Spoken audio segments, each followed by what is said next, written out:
Hello, everyone.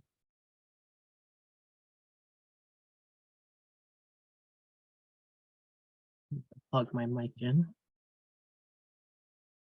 There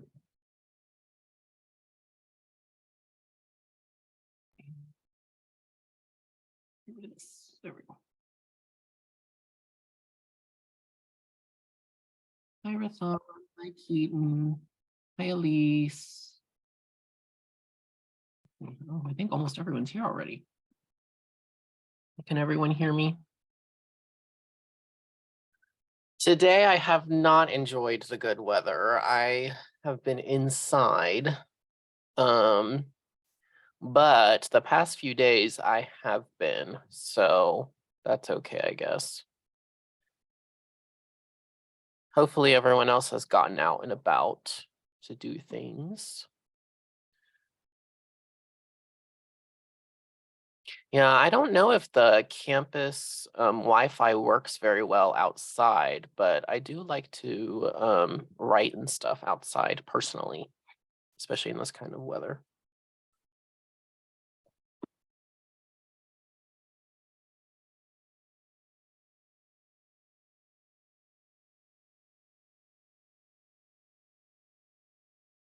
Okay.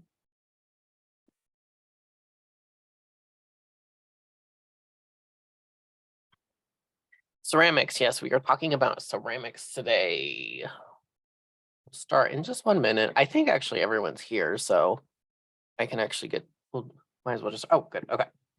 All right, welcome everyone. We are in, oh, I forgot to change the date again. We are in week 5. So we only have week 5, 6, and 7. That's content-wise. That's all we have left. So we're very close to being finished. This class goes really quickly.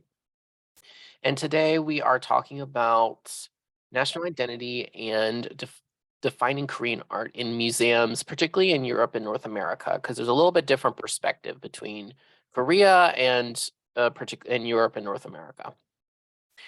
So let's start with some midterm feedback. So everyone who submitted their midterm should have received their feedback by now. It was a OneDrive link or SharePoint link. I don't really know what the right word is for it. And if you did not get a link or in your email, it should have gotten an email with it. So if you did not get that, or if you got it, but it doesn't work, please let me know so I can figure out what to do. So everyone who turned it in did really well. Actually, almost everyone turned it in on time, which is really impressive. Usually there's quite a few students who don't turn it in on time. Our average overall was a B+, which is pretty good. I think we could do a little bit better, but I'm very proud of all of you for your hard work. I know this was not easy, and this was very time consuming too. So there's really only one major area though for improvement that I saw, which is the way we're using the citations, the quotes, the paraphrases. So remember the point of these is that they're like your textual evidence for your interpretation or your discussion, right? So essentially, which this is something I said, I remember I said this like 2 weeks ago or so. I noticed that a lot of you just kind of put a quote and you don't explain or don't really relate it to your answer. So your quote or your paraphrase, it needs to be relevant to the answer, not just like something you think sounds right. So I notice a lot of you are like, oh, this quote sounds pretty good. Like it kind of matches. So I'm going to put this quote in there. That's not how that works. Otherwise, it's just a random quote that I don't know what it means. So you really need to contextualize your quote. So you need to start with something like, according to the author or according to this person, and put the quote or just paraphrase it. Therefore, right? So then explain why that's relevant to what you're talking about. Or as this author said, blah, blah, blah, right? To help evidence your answer. So going forward, if I feel like you haven't contextualized the quote, the paraphrase within your answer, you're not going to get any points for it. And the main thing was particularly because I remember one of us asked if we could cite the live sessions for the for the midterm. And I said very specifically, you can do it if it's something that is in the live session that's not in the reading. So something that someone said, something that I said that like changed your mind or whatever. But what I got a lot of people doing was a lot of students who went to the live sessions, they would just put basic information that we just reviewed in the live session that's from the readings, and then they would just put like a minute mark, a minute like section of when we discussed it in the live session. So for the final, I'm not going to allow you to cite the live sessions anymore, just because I don't think, I think you really need to be going back into the readings and the lecture videos rather than necessarily the live sessions. So does all of that make sense? Are there any, and in addition, are there any like questions about the midterm feedback or questions about the midterm in general? I don't know why I'm getting a million emails right now. Oh, okay, everyone's checking their SharePoint. All right, good. Okay. So let's get started with our discussion today. So we're talking about national identity. So last week we kind of talked about identity just broadly speaking, but we're really focusing on national identity. We talked a lot about national identity last week, but we're really talking about it today. So if I say national identity, or like one of the words that's related to it, like nationalism, what does that mean? What am I talking about? Who do you think, who kind of decides what that identity is? And then what are ways that that identity is expressed? And I have some examples here for the US case, particularly. What do you think? What does that mean? National identity.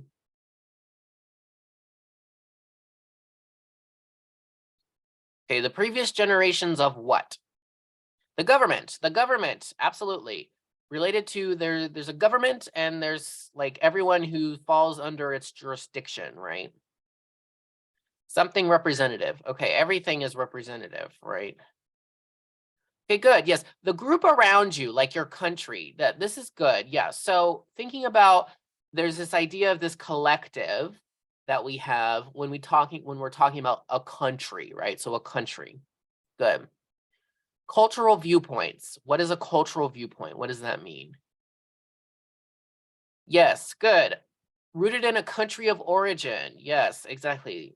Again, going back to the idea of country, expressed in food, clothing, right, exactly. There's this idea that people who are part of one country share certain ideas about food or clothing, right?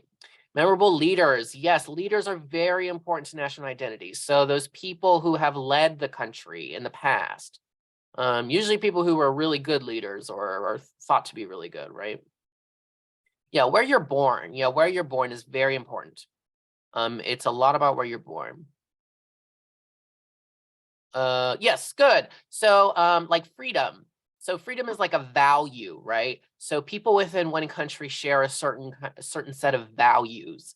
And in the US, one of those is like freedom, right? Good. Yes. Yeah, cultural aspects, particularly based around the country. So like this idea that everyone in the country shares a certain kind of culture, right? And language. Language is also huge, right? Everyone in the country is supposed to share a certain language, right? Yes, and the flag. Yes, so the flag is like a symbol, right, of the country. Good. We're getting on the right track. Yes, exactly. Statues.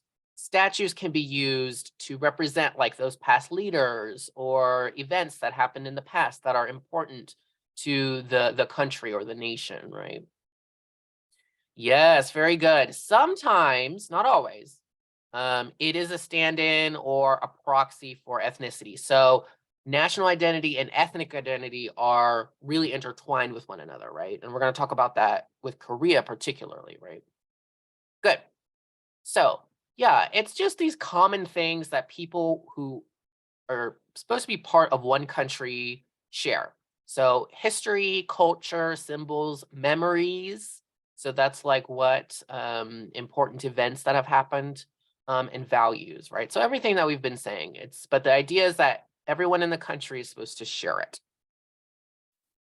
So what are some pros and cons to national identity? Let's start with some pros. What are some good things about having or maintaining a unified identity among people in a country? What do you think?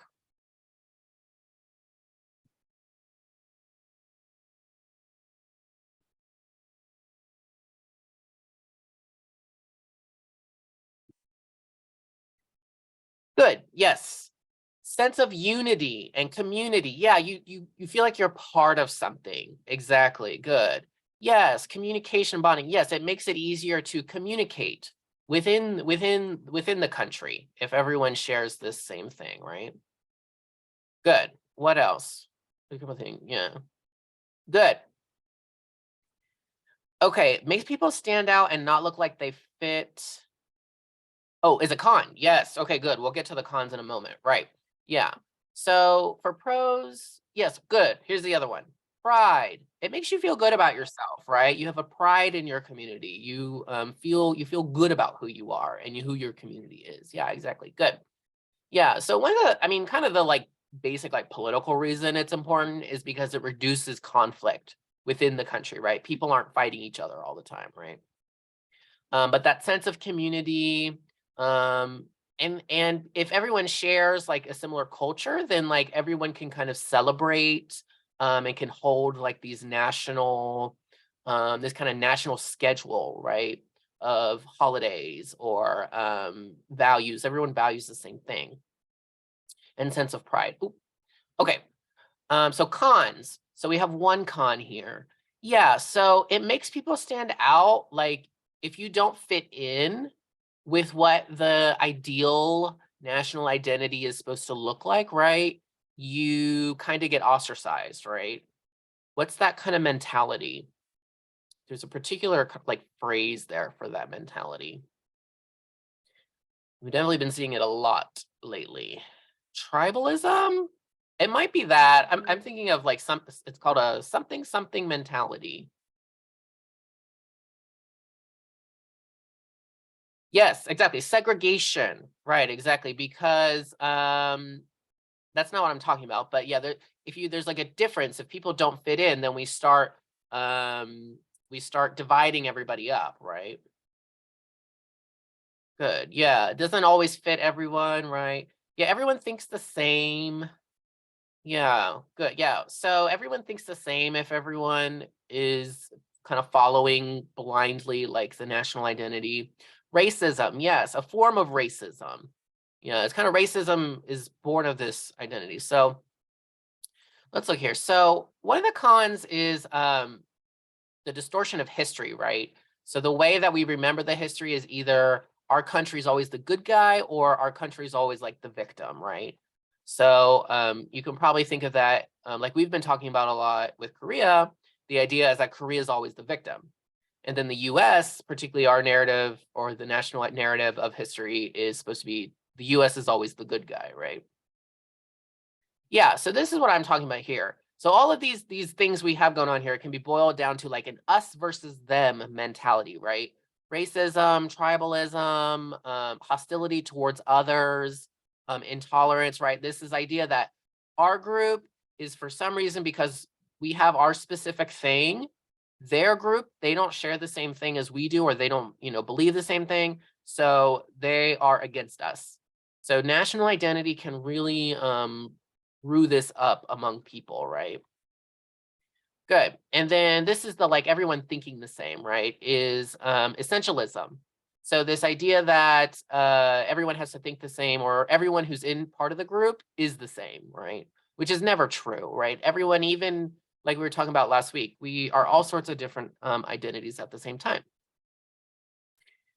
Yes, exactly. National identity can sometimes cause more divide, especially if it's vague, right? Yeah, exactly. It definitely can. And I think people in the 21st century, especially people who are like my generation and younger, so like late like Gen Z and millennials, we tend to have like a little bit of a more negative perception of national identity, right? Yeah, exactly. National identity can give that one-sided story, that single story, right? Exactly. Good. So national identity in US versus Korea. So let me see. Okay, yeah. So just go through this really quick. So the US is really culturally diverse, but Korea is culturally diversifying, but it is a little bit more homogenous than the US. So national identities are kind of different because of that. That's kind of the big thing. So because of this fundamental difference, the US has this idea of being like the nation of immigrants, right? Which that's might kind of be true, kind of not true, right? And then because of that, we have to focus a lot more on like abstract ideas, like freedom, someone mentioned, right? As like a way, as like, oh, we all believe in freedom. And then we have this narrative of being the hero or always being Victoria, like that American exceptionalism, right? Have you heard that before? Probably. But in Korea, it's different. So for Korea, biology is very important. So your genetics as a Korean, you're Korean because your parents were Korean, right? And so there's this idea of that biological nation or that ethnic nation. And then Korea has like heavenly foundation myths. So this idea that Korea came from some kind of spiritual beginning, which we don't have in the US, right? In the same way. We have like foundation myths, right? But we don't have like a heavenly one necessarily. And then the narrative of victimization, right? So Korea is always the victim, especially the 20th century. But there's a lot in common between the two, especially in the way that it's expressed. So there's monuments, right? We've seen monuments in North Korea and actually we haven't looked at monuments in South Korea, but there are monuments in South Korea. Symbols, so the flags. So in the US we have a lot of like stars, but in South Korea it's like the taeguk, which is the like yin yang kind of thing. Colors. Interestingly, the colors between the US and Korea and South Korea are really similar, red, white, and blue. A lot of countries have red, white, and blue, right? And then what we're talking about today is like this idea about a shared artistic history. So American art versus Korean art. So Korean material culture, Korean visual culture, American material culture, American visual culture. So we're talking about that from the Korea case. So let's talk about the national identity of an artwork or object. So what kind of identities do you think an object can express, like a piece of art can express? And then how can it do that? How is it that like an artwork can express an identity? How is that? What do you think?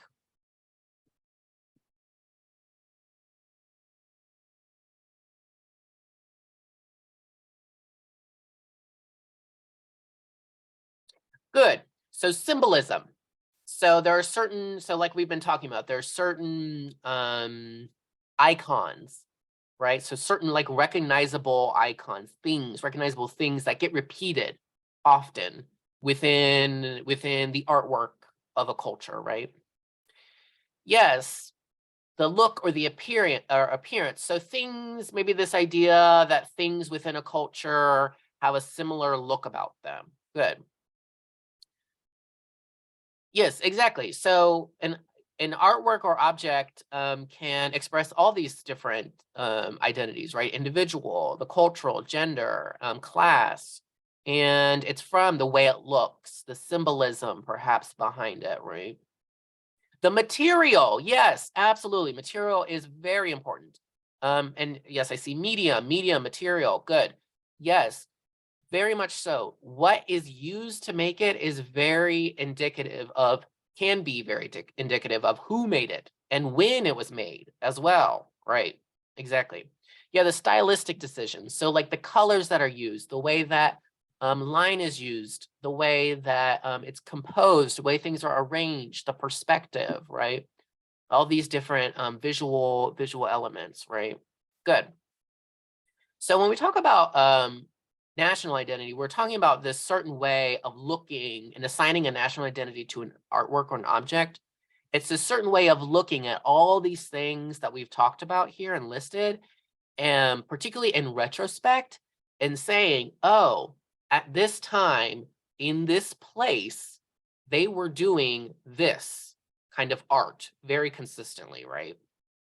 So the way it looks or the way it is made seems to be particular to this group of people at a particular time.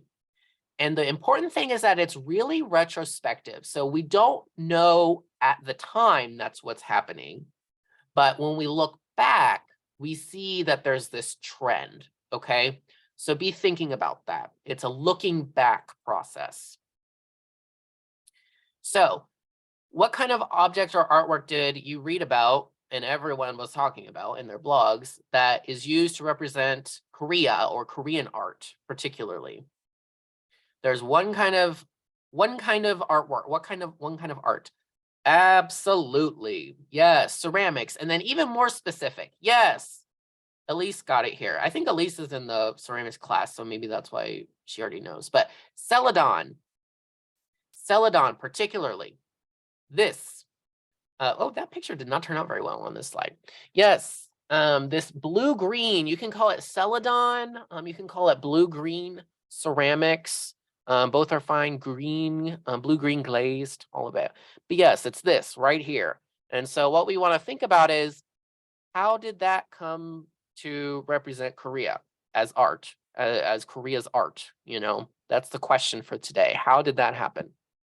So what does Charlotte Horlick talk about here? A lot of you mentioned this in your blogs. What is her main argument about the way that Celadon, particularly Goryeo Celadon, became this representative of Korea? So if you have, try and open the article and go to this page and see if you can find it. Or if you can just from memory, what do you remember? What are some things she said that really stuck with you?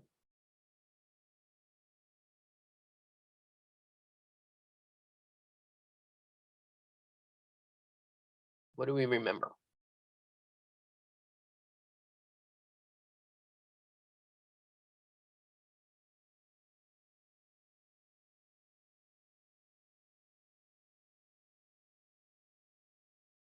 I think everyone's going back to the article. That's fine. We can take a moment.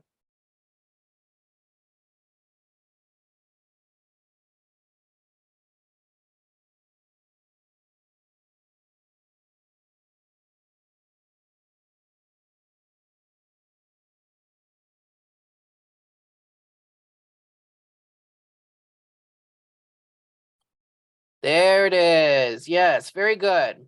Yeah, so her main argument is that the idea that Goryeo Celadon is like uniquely Korean isn't because it's inherently Korean or inherently like unique or anything, but rather that it's socially conditioned, right?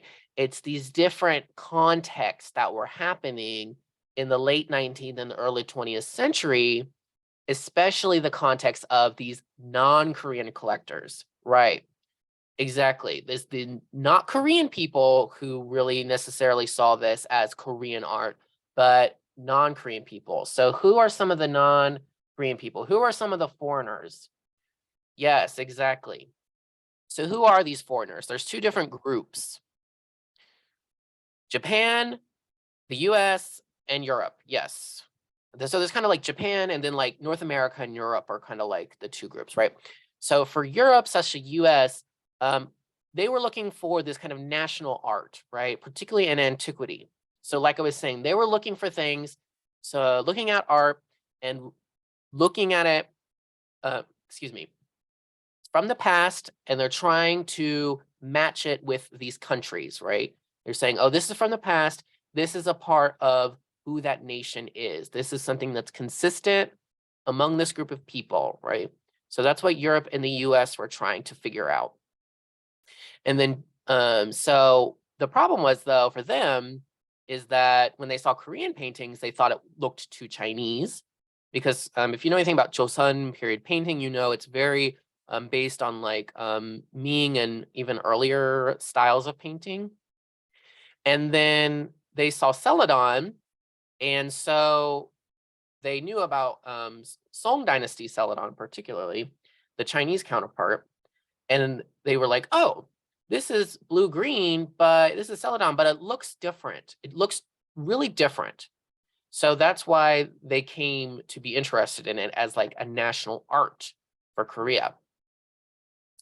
But then Japan, they had a different kind of reason for going to the Celadon. Did anyone understand what was kind of going on, what the Japanese colonial narrative was?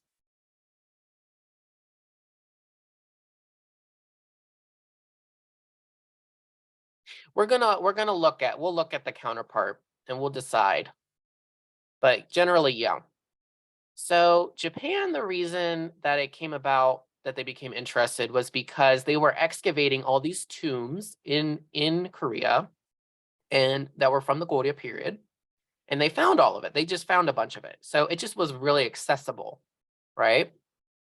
But what was important was that they were able to use this idea of this Celadon as like uniquely Korean as a way to say, oh, Goryeo period, the Goryeo art is very Korean. It's very high culture. And it reflects this really good time in Korean history. And then it disappears during the Chosun period. They're not interested in it anymore. They were interested in like white porcelain. And so they would say, during Joseon, the reason that this beautiful, unique tradition of Korea went away is because the culture went bad and Korean culture and politics degenerated. So they were able to weave this kind of art into this kind of colonial narrative, right? And so because of that, they were able to say that's why it's okay for Japan to be like this colonizer over Korea, because Japan is now trying to bring back these good things from Korea's past. And then there was also this idea that this came a little bit later, that Celadon could, it like kind of mimicked the essence of Korean people as like sorrowful and lonely, which obviously that's just such a kind of colonial, what's kind of the word, very insulting like perspective, and not really possible. But this is what people thought in the early 20th century. Okay, so does that make sense why Korea Celadon is everywhere? This is why. And I think people were a little bit confused about the details of it based on the blogs. Yes. Okay. So then what happens later? We have this major exhibition start. So South Korea is its own country again. And so it starts holding these exhibitions abroad. And it comes to places like the United States. And so we have this one, which is it 5,000? Oh, masterpieces. This is masterpieces of Korean art. It is the first major exhibition of Korean art, touring exhibition, I should say, of Korean art in the US. What do you think is Jong's main argument about this exhibition? What did this exhibition want to do?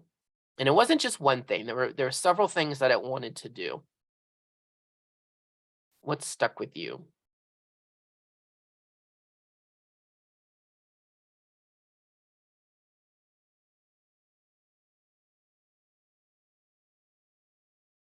Yes, good. So number one, create a cultural identity for Korea through, he says, material culture, visual culture, art. You can say any of it. Yes. So create this cultural identity through the art, right? For Korea. Exactly. But specifically, yes, very good. Jenna has it here. Internationally. So give that identity off, show it on an international stage to everyone else. So particularly to US audiences, because then they can establish them as what? Yes, establish themselves as part of the global community, this emerging global community in the 1950s, right? So it was about forming that national identity, and it had an outward and an inward direction, right? He didn't use these terms. This is like my explanation, but outward because part of that global community that is under the US, right? So the Cold War is the background, the political background right now. And Korea wants to convey itself as on the US side, right? And then inward, which is bring it back home to Korea. So we have done this, we have created a stage for ourselves. Internationally, we have showed ourselves, and now we can take that and use it for our own benefit, right? But here are some facts about it, which he doesn't really mention. So it was 2 years, and it had a total of 167,000 visitors between 8 US cities. So does that sound like a lot to you? Only a few to you? What do you think about that number? This really surprised me, I'll say, when I saw this. Yeah, that is not a lot, especially for 8 US cities. And this exhibition went to like major museums. I mean, it was at the Met, it was at the in San Francisco, Philadelphia, Chicago. Like it went to the museums, the premier museums, even today still. And it only really had this many visitors to it. So it was really not probably for US audiences, it was really not a huge deal, right? But for Korean audiences, people in Korea to know that this is happening, right? Oh, this is really important. And then it had 193 objects. 109 were ceramics, 35 paintings, 24 sculptures, and 18 were metal crafts. They were all loaned from the National Museum of Korea at that time. So you can see ceramics, what we're talking about, were like the thing that they want to present. So ceramics from Korea were already in the US at the time. So it wasn't really any different from what people thought about Korean art who even knew anything about Korean art. So why was that? Why did they select these kinds of artworks? What were some of the reasons? There's several of them.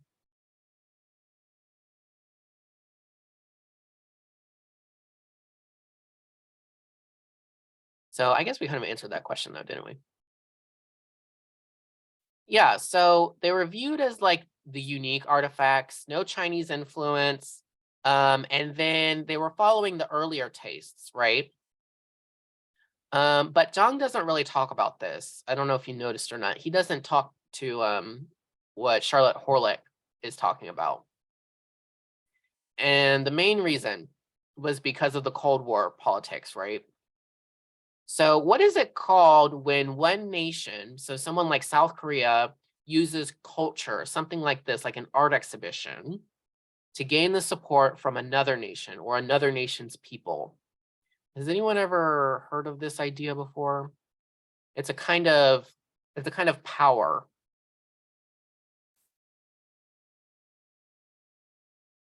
Yes, soft power. Yes, exactly. Soft power. So soft power is when you use something like culture in like the sense of the arts, or economics to influence international relations, influence diplomacy and what people think and how people interact abroad. And so a lot of you actually, we are all participating kind of. Actually, we're not directly, but indirectly, we're participating in soft power.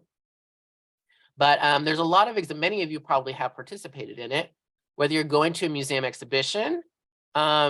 So when corporations expand overseas, right? So they start selling their products to other countries, that's a form of soft power, right? And we saw in Minjung art how that didn't really work out, or that was not really seen as a good thing, right?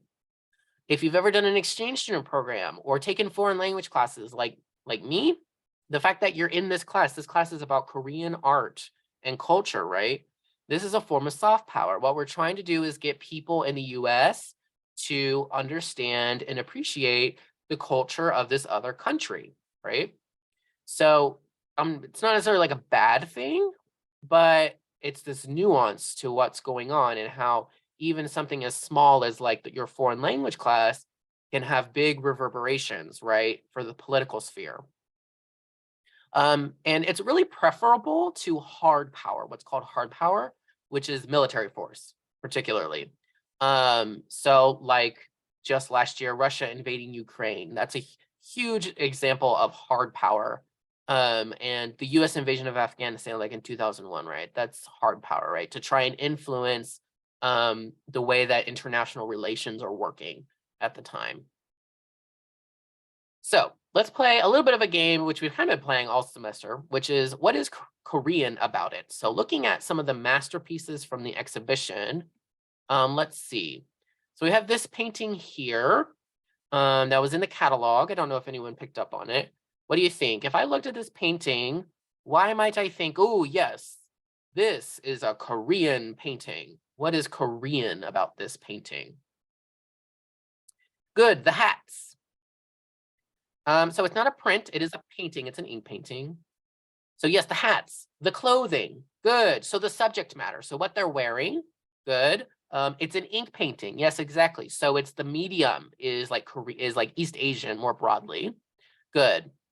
Yeah, and the boat, the type of boat, maybe the type of boat, I don't know about boat types. But yeah, I was thinking particularly like what they're wearing is very like late Chosun period, which you don't have to know that. But if you looked at it, you would know, oh, this is, even if you had a vague idea about Korean like Korean clothing, traditional Korean clothing, you'd be like, oh, this is Korean for sure.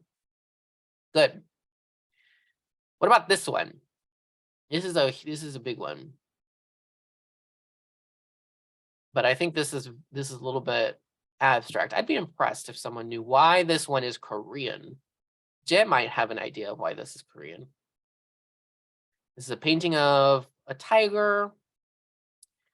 Calligraphy, I mean, maybe. I mean, calligraphy in ink, yes. Technique, maybe a little bit. I mean, you see this kind of thing in like Ming and Qing dynasty, like painting too. Gold frame. You see like a gold brocade. That's called a brocade.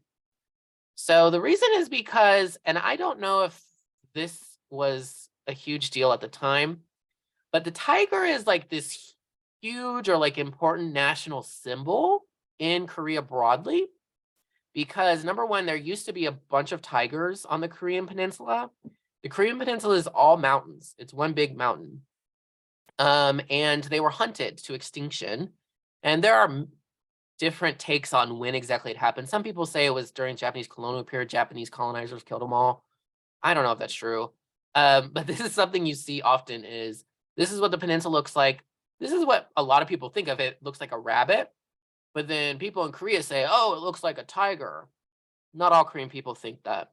But they say that because, it makes them seem like stronger or something like that. So that's why you see a lot of like tigers in, you see a lot of tigers in Korean art, Chosun period art, not because of this, but you see people liking art with tigers in Korea and thinking of it as Korean because of this. Does that make sense? So that goes back to that like kind of abstract symbolism. And then this one. So did anyone pick up, what is the thing about, there's two aspects about Korea Celadon that make it Korean. Yeah, like it was the mascot for the Olympics. For the Pyeongchang Olympics, I think, a few years ago. Good. So the color, yes, the color is one of them. And then there's one other thing. Not necessarily the nature. Yes, the inlay technique. We're gonna understand what this inlay technique is, and we're gonna debunk it a little bit. So even in this catalog, it says that it uses this quote. There's this quote from this Chinese traveler who went to Korea, and he saw these Celadon ceramics, and he loved them. And this is what he kind of said about it. So even in the catalog, it says they are more distinct from Chinese objects. And then a Chinese Song Dynasty, traveler, wrote, the secret color of Korea is first under heaven. So you see this word a lot, secret color. And so this is why it was such a big deal. So this is a Song Dynasty, Chinese Celadon. And this is kind of a really common Korea Celadon. What is the deal with the secret color? What's so secret about it, or what's so like different about the Korea Celadon from the Song Dynasty wear? What do you notice? Which one is more olive green? Yeah, the Korea is very vibrant. Like if you see it in real life, it's quite vibrant. Yes, olive green. This is the big thing. So the Celadon that came out of the Song Dynasty in China, it had a more like earthy tone to it. It was very brown green.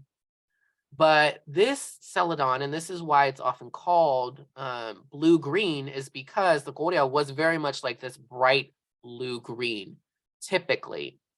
Yeah, so it's this color difference, this brightness that you see in Goryeo celadon that people just thought was so cool. So just briefly, this is a kind of a history. You don't need to know this, but just to contextualize a little bit. So there was the Goryeo celadon. So during the Goryeo period, celadon was the big thing, the blue-green glazed. And then after that, for some reason, it just kind of fell out of trend. That happens in art all the time. And there's lots of different theories why. But what becomes kind of popular between Goryeo and Joseon is this kind of like brown with the white, or white on brown, which is called, there's not an English word for it. It's just called puncheong. And so it often looks like this. And then people say that's what led into the preference for white. So this white porcelain, typically with like blue, cobalt blue paint on it. Well, it's still a glaze, underglaze, painted on it like that. So this is kind of why this idea of blue-green celadon is also specific to Goryeo, not just Korea, but Goryeo. All right, so did we watch the video on how to describe a ceramic object? Because this is going to be very important for your plenary response, your live session response, right? Okay, so there's all these different things that you have to think about when you want to describe a ceramic object, okay? And the reason we're learning how to do this is because when people talk about Korean art in the 21st century, they're going to be talking about this a lot. And they're going to be talking about Goryeo ceramics in this way a lot of the time. So the type, so like what kind of object is it? So is it a bottle? Is it a bowl? Is it a cup? Something like that. That's what you want to establish first. And then you want to talk about like the glaze or if it's not glazed. So what kind of glaze is it? Oh, it's celadon glaze. Or the color, it's blue-green glaze. Then you want to move on to the body shape. So there's different parts of it that you can talk about here with the body shape. So the lip is this part around the hole at the top usually, or if it's like a bowl, that entire rim, the lip or the rim, they're kind of the same thing. The shoulder. So with a bottle, the shoulder curves like, I don't know, inward, I guess, it kind of curves out and then back in. With a bowl, it probably curves more like only outward, not really inward, right? So it's this kind of like bulbous part in the middle here. And then the foot. So there's a foot and a base. And the foot and the base are a little bit different. So the foot is just kind of this lower part at the register. And usually it will like curve inward. And that's like the foot is like that curved inward. But the base is like that little raised section under. I don't have a good picture of it, but you'll see a picture. You'll see pictures of it. There's like there's usually like a circle that is kind of like indented under the object. That's the base. Okay. So that's the difference between those. And then decorations. That's when we talk about registers. So registers are like the patterns. If they go all the way around the object, like there's like one pattern, the second pattern, third pattern, fourth pattern, those are like the registers. And then the motifs. So what actually is depicted, and the technique. So how it was decorated. Okay, so let's talk about this object here. Are there any questions about that, first of all? I know I went really fast through it, but I'm kind of, I want to get to like the describing part.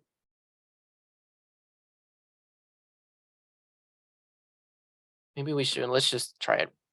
Okay, so type. Let me see. Okay, yes. So type. What kind of object is this that we're looking at here? A vase. You could say a vase. Okay. Actually, let me start by saying this because students don't always understand this. So ceramics like this were never used, or at least they were later, but at the time, they were used for practical purposes. They were not used to hold flowers. They were not used to hold flowers. So I don't want to see anyone say it was, I would put flowers in it. Okay, that's wonderful that you would, but that's not what people, that's not why it was made. So I discourage people from using the word vase, because when we call it a vase in the 21st century, we tend to think that we're going to put some flowers in it. We're not going to do that. Okay. It is better to say, you could say a jar. A jar is good. There's another word here, I think, that I put. So yeah, so people call it vase. This slide should not say vase. I don't like that. Byong. So this B-Y-O-N-G, that is bottle. It could also be bottle or jar. Either one is fine. But people do translate it as prunus vase. So, and the reason that these are called that, there's a lot of different ideas. So one, people will say it's because you can fit a plum branch in it. That's actually not what I was taught first. What I was taught first was that a plum blossom, which you would put in like wine to flavor it, fits through it. That's why it's called that. There's different theories. You can call it prunus vase. You can call it mebyong. You can call it plum vase. You can call it plum bottle, prunus jar, prunus vase, anything like that. I'm just saying, I'm just qualifying that it's not a vase for flowers. That's my big thing. I just don't want you to think that people put flowers in this, because that's not what they did. Does that make sense? I'm sorry if that was confusing. Are we on the same page with that? Just, you can say vase, but I discourage you from saying it. Okay, good. So we got this: prunus vase, prunus bottle, plum bottle, mebyong. Okay, the glaze. So what kind of glaze is it? What color is it? What type is it? There's only one answer to this. Okay, so it's clear. Good. It is a very clear, like translucent kind of shimmer to it, right? Good. That's a good way to put it. Celadon blue-green. Yes. So Celadon blue-green is like the type of glaze that it is, right? And then you can describe it more in depth, like Keaton did here. Clear. It's very clear. It might look muddy sometimes. Some of them come out muddy, some of them come out clear. Good. Okay, the body shape. So let's start with the lip. So what are some things you might say about like the rim or the lip around the whole of the vessel? It's small. Yes, good. It's small. Good. What else? I'm trying to think what else you could say. Okay, good. Yeah, it's circular. Actually, you will see some with like squares or even rectangle lips. You will. Good. Yeah, Jaya said curves. What is, so yeah, flange, so it like goes outward. That's a good way to put it. It goes outward, right? Good. So yeah, one thing that's not kind of a good idea to do is to compare its width or its diameter to the rest of the bottle, particularly in a bottle. So it's small. It's about how much the size of the shoulders of the bottle. What do you think? This is kind of hard.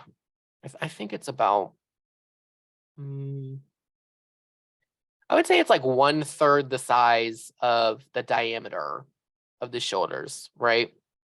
Good. Yeah, so the shoulders are curved. We've said that. Someone said that. Oh, Jay said that. And wide. They're very wide. Yeah, thick and round. Yeah, I know. It gets kind of weird sometimes the way people talk about ceramics, honestly, but that's what they say. So yeah, the shoulders here. So do they curve inward, outward? About how much of the bottle do the shoulders make up? Let me put my annotation here.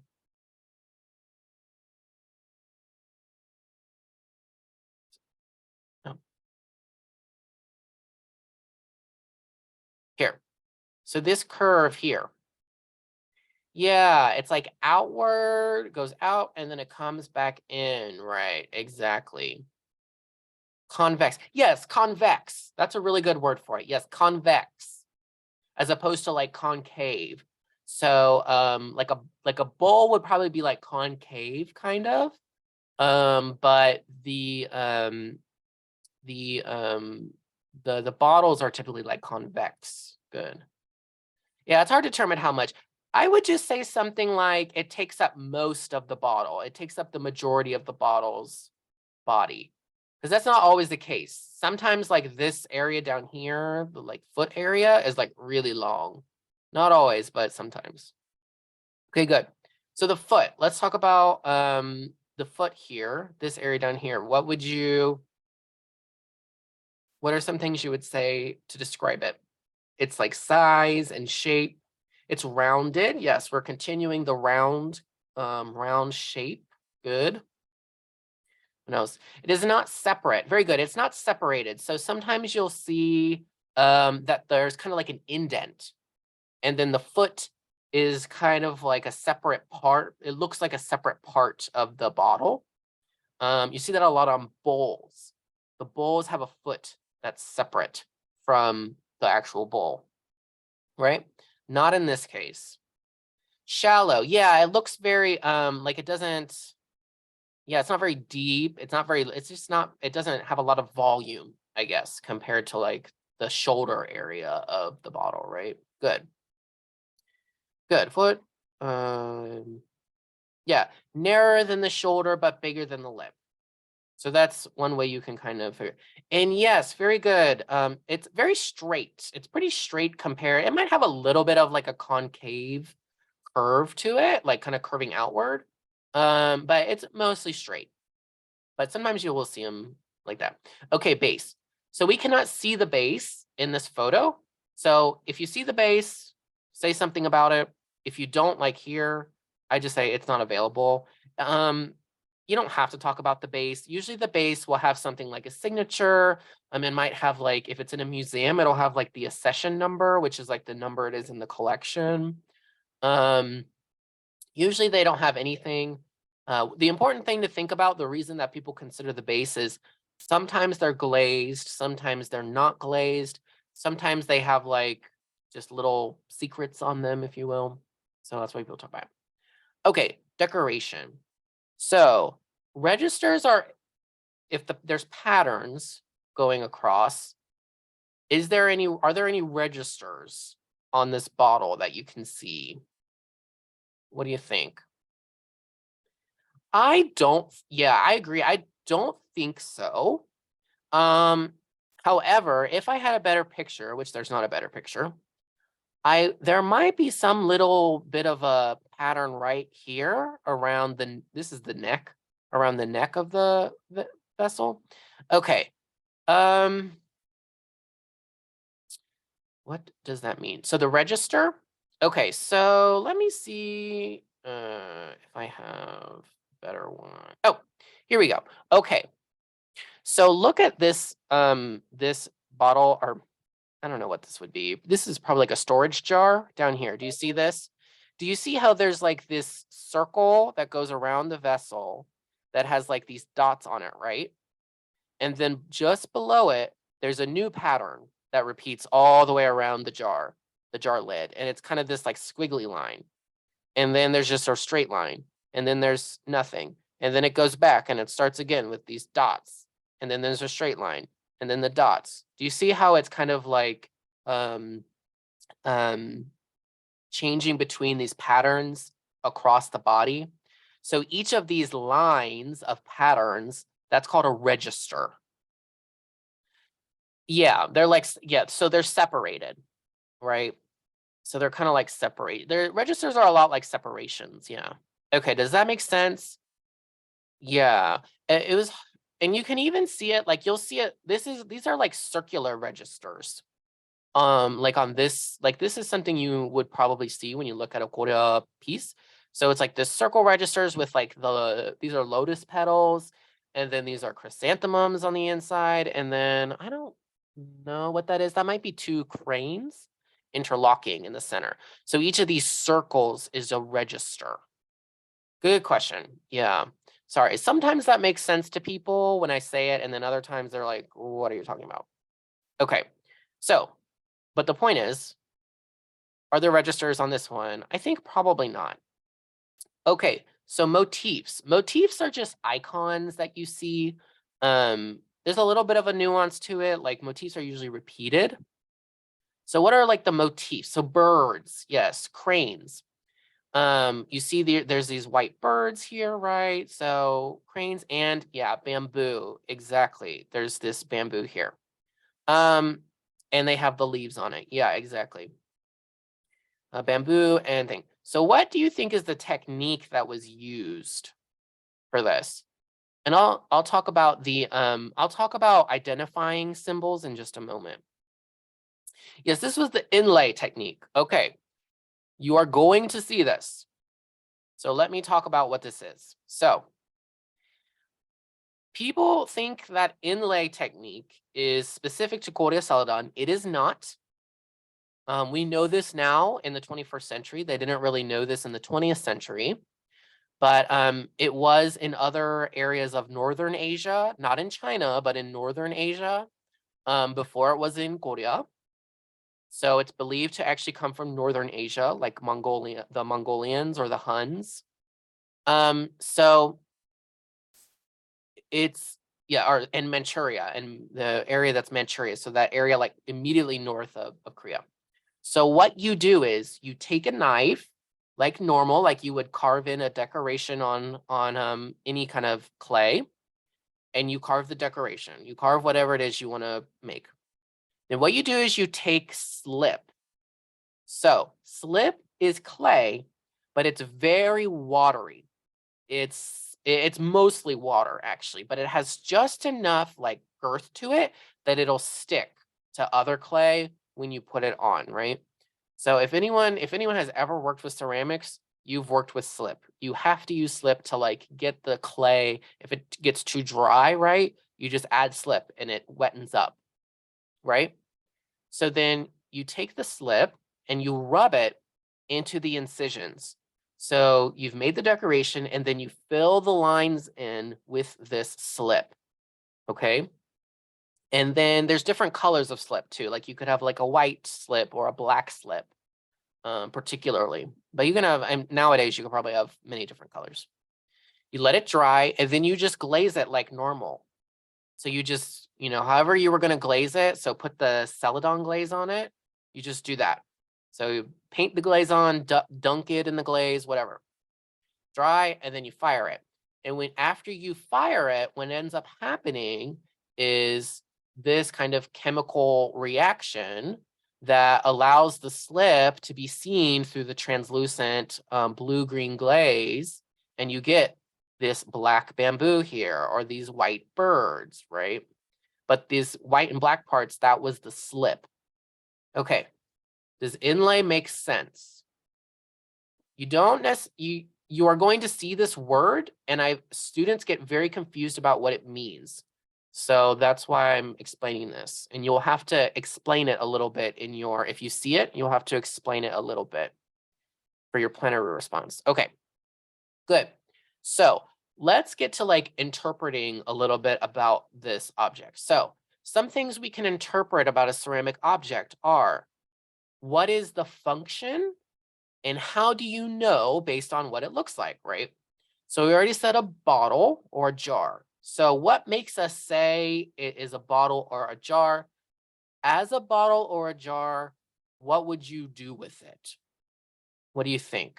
Some of you already said this, so I'm sorry to make you repeat yourself, but contain liquid. That is like the number one broadest, easiest answer. Just say it probably was used to contain liquid.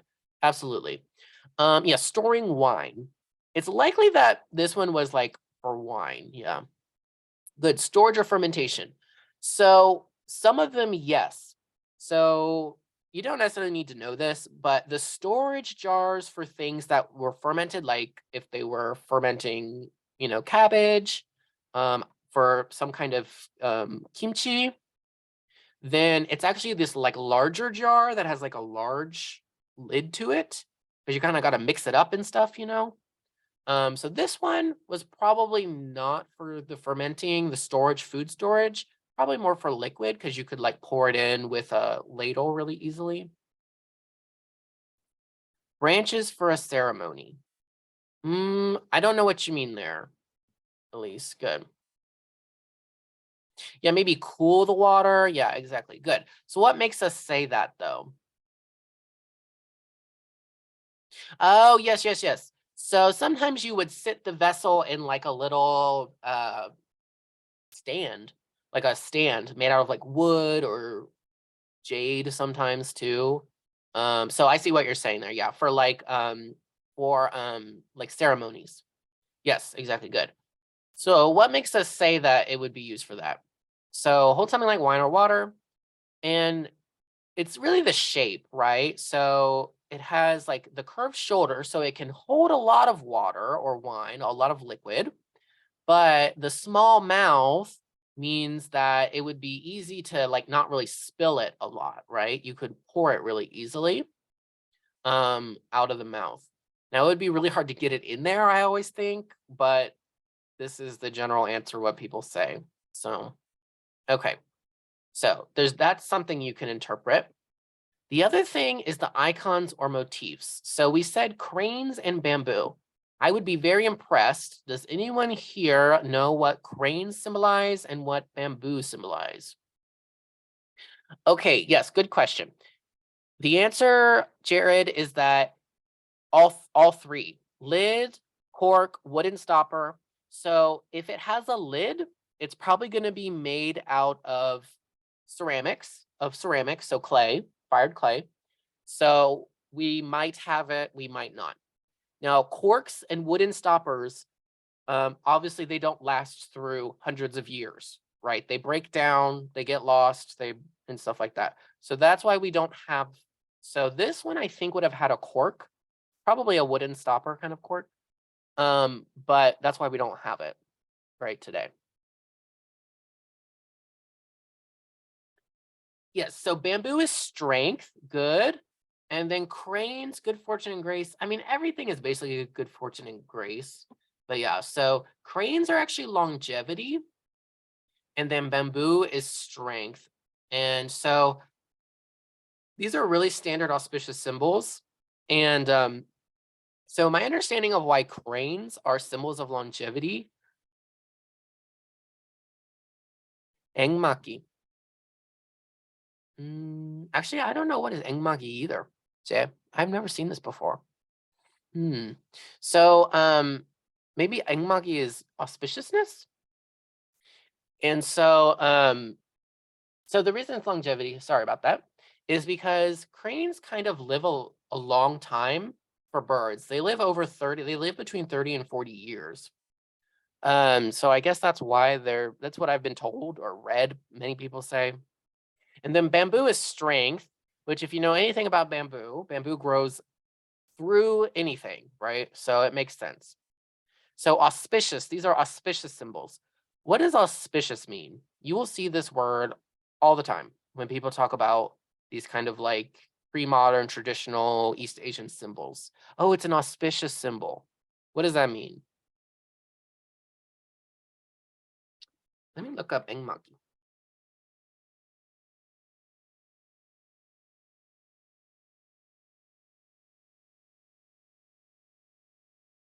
Oh, yes. Okay, yeah. Yeah, that's auspiciousness, preventing engmagi is preventing misfortune. That's auspiciousness. Yeah, so it's not like holy, it's not necessarily religious, but it's about wishing goodwill upon someone, good fortune upon someone. So Jay brought up he brought up this Korean word, it's engmagi, which I had not heard before, but I looked it up. And it is that idea of you want to make sure that you have good things happen to you. And so this is one way of doing that, is by surrounding yourselves with these symbols that mean good things like longevity and strength. Okay. Does that make sense? Because people throw that word around, they don't know what it means. But yeah, it just means goodwill, good fortune, goodwill. And then, oh yeah, this is the other thing. Does this object serve as a good representation of Korean art? Why or why not? Yeah, maybe. Why?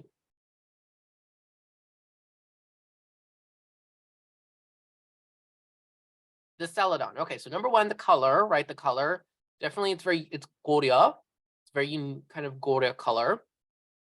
And the symbolism, yeah, the symbolism, it's not necessarily just Korean because they have this in all Southeast Asia, probably all over the place, right? They have these symbols, right?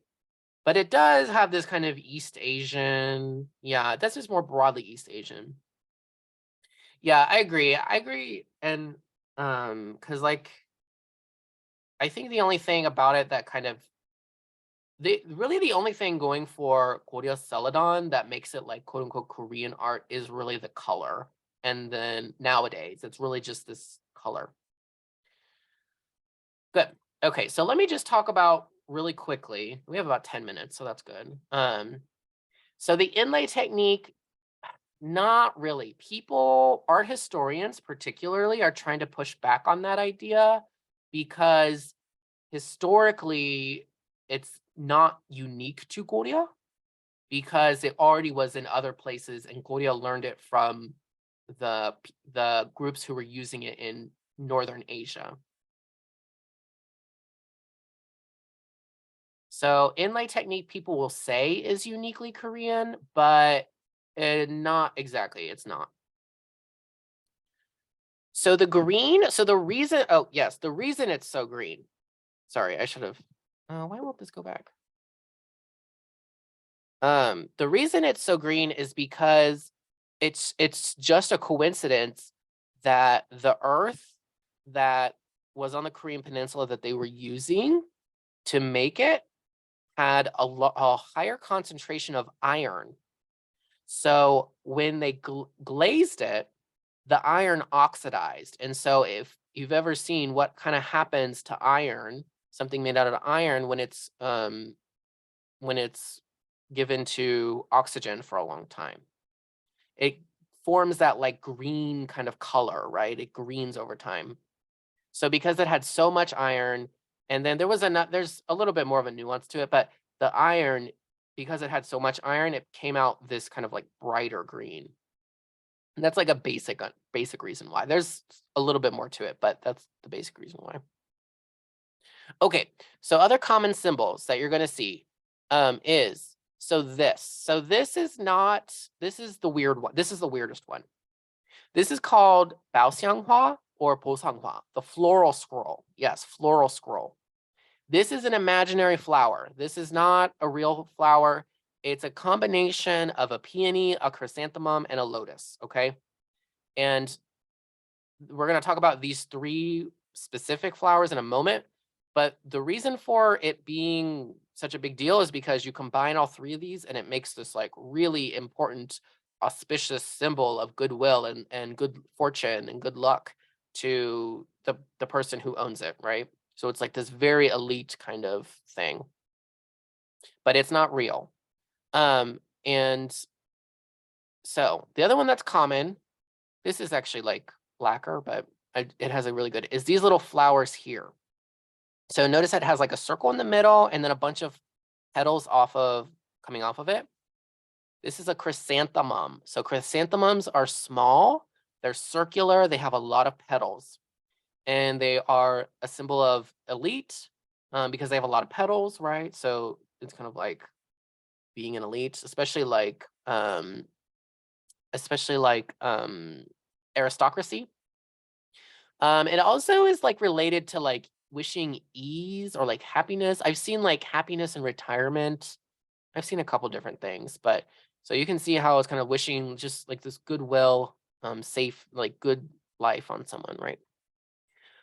I don't think Bosanghwa is related to Buddhism, but I could be wrong. Lotus is, and we'll talk about the lotus in a moment. Lotus is kind of. Okay.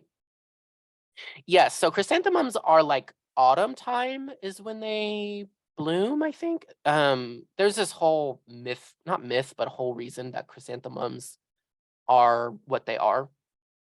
But yeah, I think chrysanthemums are autumn, which is like the harvest festival, right? Okay, and then there's this one here. Can you see this one? I tried to get an example of it, but do you see how in the center here, there's like this big flower with all these leaves around it? This is a peony. So peonies are the really big ones. Yeah, they look like clouds. Yeah, that's good. They look like a cloud. They're very large, very bulbous. Usually they're tall and wide.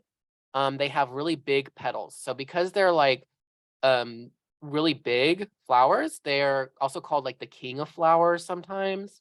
And so that's like, very like symbol of royalty, wishing really good fortune upon someone, right?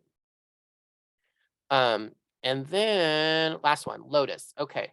I get a lot of different things about lotuses. So mm, lotuses are very specific in this case. This is like a Chinese one I picked because the lotus is very pronounced on it.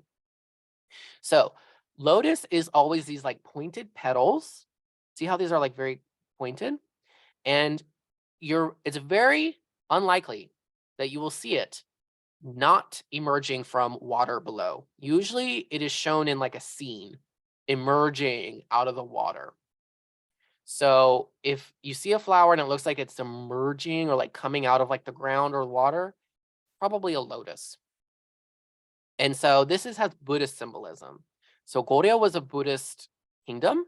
It was like it was a very early Buddhist kingdom. And so lotuses can be symbols of like achieving enlightenment. They can also be symbols of purity. So blooming out of mud, that's why it's like achieving enlightenment. So you go through all this hardship and then you come out of it and you blossom into something beautiful, right? It's part of the reason why the lotus is this idea of like achieving enlightenment. So if you think about it, why it would be on something like a bottle or a vase, it's because you're wishing someone goodwill, a good next life. Either when they're born again, they're born into a really good class, or you're actively wishing for them to achieve enlightenment or something like that, right? So those are reasons why you would see it on something like a vase. I mean, not a vase, bottle. This is a bottle.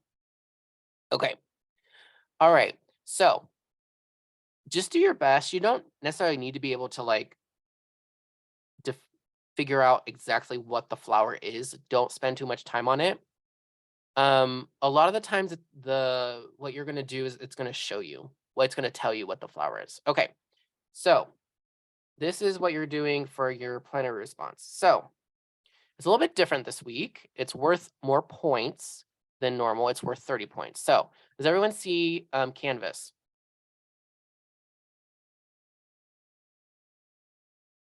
So you're going to go to Defining Korean Art in Art Museums Outside of Korea. Oh, we are not seeing Canvas. Oh, okay, hold on. Let me stop share and then share again.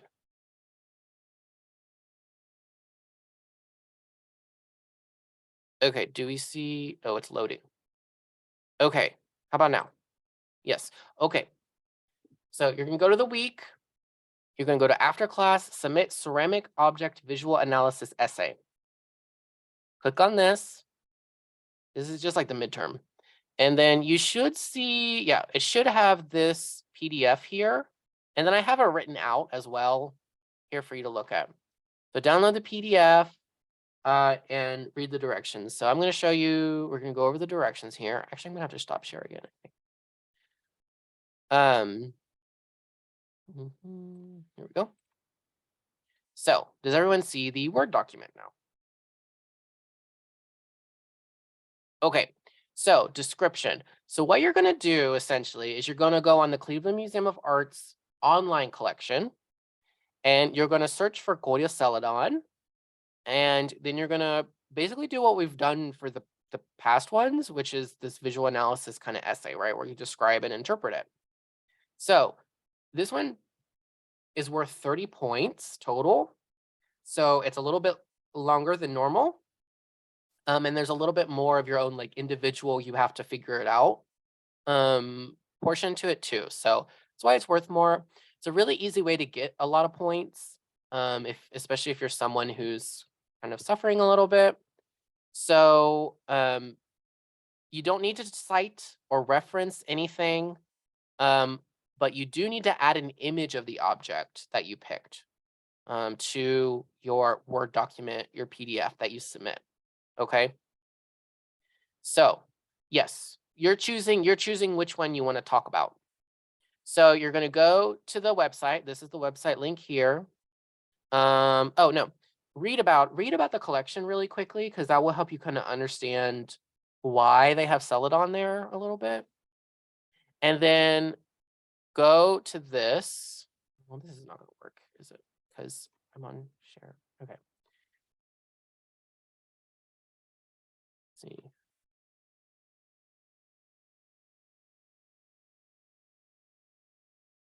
Okay. Do you see the collection?